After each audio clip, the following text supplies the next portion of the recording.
आज दिन भर स्वदेश न्यूज ने आपको दिखाया कि मध्य प्रदेश सरकार के विकास पर्व के तहत प्रदेश की शिक्षा व्यवस्था की जमीनी हकीकत यकीन मानिए स्वदेश न्यूज के कैमरों पर जो तस्वीरें कैद हुई वो बदहाली के 18 साल की कहानी बयां करने को पर्याप्त है।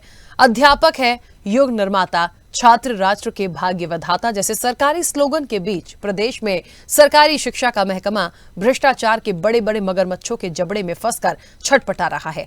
अरबों के बजट की बंदरबांट में ईमानदारी और नैतिकता का पाठ पढ़ाने वाला विभाग अनैतिक हो चला है। यही वजह है कि जो टूटी हुई छत है वो दरकती दीवारें, बदहाल मैदान और सिसकते नौनिहाल प्रदेश के सिस्टम के आगे असहाय नजर आ रहे हैं। हमारे दिन भर की पड़ताल का कम से कम यही परिणाम निकलता दिखाई दे रहा है।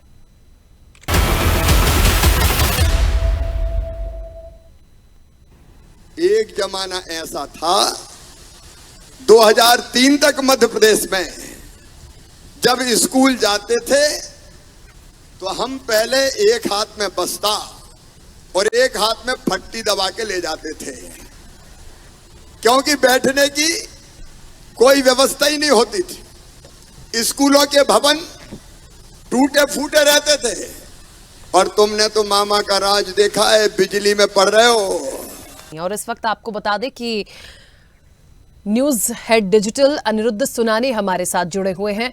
अनिरुद्ध जी, मुझे ऐसा लगता है कि जो भी तस्वीरें आज हमने अपने दर्शकों को दिखाई हैं और जो भी तस्वीरें निकलकर हमारे और आपके सामने भी पहुंची हैं, ये बहुत कुछ बयां करती हैं। कहने के लिए हम शिक्षा के स्तर में कहां हैं, दिखाने के लिए कहां हैं, आंकड़ों में कहां हैं, लेकिन ग्राउंड जीरो से जो तस्वीरें आई हैं वो कुछ और ही बताती हैं। तो ऐसे में जो विकास पर्व मन रहा है और जो गर्व की बात हो रही है, ये कितनी सार्थक है? देखिए, मध्य प्रदेश में शिवराज सरकार दावा करती है कि उसकी जो शिक्षा नीति है, यानी नई शिक्षा नीति जब से आई है, केंद्र सरकार जो लेके आई है, उसमें कर्नाटक के बाद मध्य प्रदेश दूसरे नंबर पे है।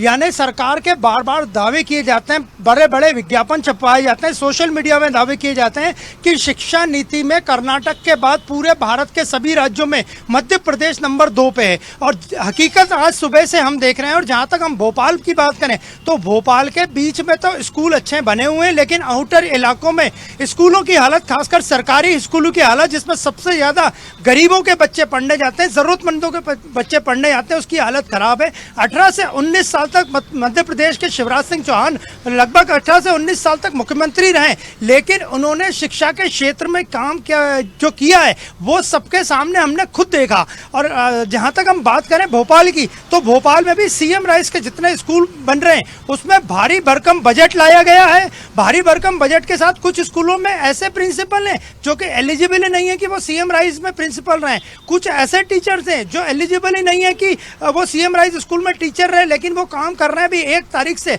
आने वाली 1 अगस्त से तबादला जो है, वो तबादले का जो दौर है वो शुरू होने वाला है। स्कूल डीपीआई ने आदेश जारी कर दिए हैं। और यहाँ का जो भोपाल का कमला नेहरू शासकीय स्कूल है टीटी नगर में, वहाँ से 20 से 25 टीचरों ने तबादले के लिए आवेदन दिए। इसका साफ मतलब है कि सीएम राइस स्कूल जो कमला नेहरू स्कूल है उसमें व्यवस्थाएं ठीक नहीं है। और जहां तक हम प्रदेश भर की बात करें तो 2015-16 के आंकड़े हमें बताते हैं कि 1,21,000 से ज्यादा स्कूल मध्य प्रदेश में सरकारी स्कूल, प्राथमिक, मिडिल और हायर सेकेंडरी स्कूल थे, जिनकी संख्या 2022-23 में घटकर लगभग 72,000 है, उसके आसपास हो गई है। तो आप सोच सकते हैं कि संख्या स्कूलों की घट रही है, उसके बाद भी व्यवस्थाएं ठीक नहीं है। और हमारे साथ आज की जो विशेष चर्चा करने के लिए भोपाल के सीनियर एडवोकेट विनीत श्रीवास्तव हमारे साथ हैं। विनीत श्रीवास्तव, ये बताइए कि जो शिक्षा की स्थिति है मध्य प्रदेश में, बड़े बड़े सरकार दावे कर रही है, हम सुबह से ग्राउंड रियलिटी दिखा रहे हैं, आपको क्या लगता है? सरकार, ये मेरा ये मानना है कि मध्य प्रदेश में जो स्थिति जो बताई जा रही है, कर्नाटक के बाद दूसरे स्थान पर बताई जा रही है। मैं बता दूं, शिक्षा का मूल उद्देश्य ये होता है किसी व्यक्ति या बच्चे का सर्वांगीण विकास करने के लिए होता है। इसके मूल मुद्दे पर अपन जाएं तो 2002 के आसपास सरकार जो होती है एक संशोधन बिल लेके जाती है, 86वां संशोधन बिल आता है, और उसमें शिक्षा के अधिकार को जो बाद में कर्तव्य में था, वो ड्यूटीज में था, उसको लीगल बाउंडेशन मानने के लिए जो लाती है और आर्टिकल 21A जोड़ के, और शिक्षा के जो 14 साल तक के जो बच्चे हैं उनको फ्री शिक्षा देती है। तो उस शिक्षा के उद्देश्य को पूरा करने के लिए उसके बाद जो है 1986 में शिक्षा नीति पहले बनी हुई थी, 1992 में बनी।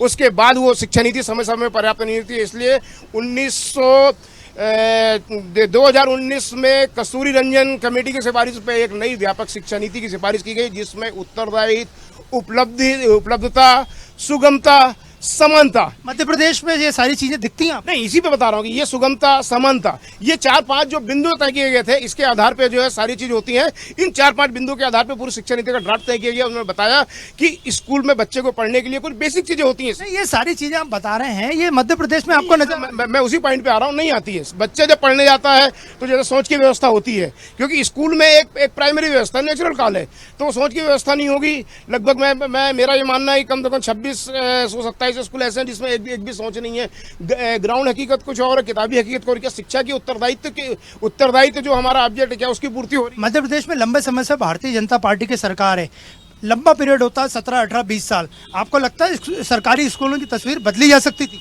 बिल्कुल बदली जा सकती थी। अगर इच्छा शक्ति होती निश्चित बदली जा सकती। एक व्यापक प्रोग्राम चलाया जा सकता था, वो किताबों में न चला के अगर हकीकत में चला। कौन जिम्मेदार है अगर स्कूल सरकारी आज भी पिछड़े हुए हैं? नहीं, स्कूल पिछले में जिम्मेदार है, जिनकी सरकार होगी वो जिम्मेदार होंगे। जिम्मेदारी प्रजातंत्र में जवाबदेहिता हमेशा सरकार की होती है। मैं कई चैनलों में बोल चुका हूँ, कई बार हमारी चर्चा में, उस जिम्मेदारी से कोई भी नहीं होता। उत्तरदायित्व, भौगोलिक स्थिति, जैसे आप ये देखिए, ये पूरा जो खाका बनाया जाता है, ज्योग्राफी को ध्यान में रखाया जाता है, बेसिक इंफ्रास्ट्रक्चर को ध्यान में रखाया जाता है। बेसिक इंफ्रास्ट्रक्चर डायरेक्ट नहीं देती है, पढ़ता बच्चा किताब से ही है, लेकिन उसके यहाँ सोच की व्यवस्था नहीं है, पीने के पानी की व्यवस्था नहीं है प्रॉपर, वो करेगा क्या दिन भर? क्योंकि उसका तो आपने देखा कि विनीत श्रीवास्तव, एडवोकेट विनीत श्रीवास्तव बता रहे हैं कि अगर मध्य प्रदेश में पिछले 17 से 18 सालों में, 19 सालों में सरकारी स्कूलों की स्थिति बदली नहीं है, तो इसके लिए पूरी तरह जो भी सरकार है, यानी भारतीय जनता पार्टी की सरकार ही जिम्मेदार है।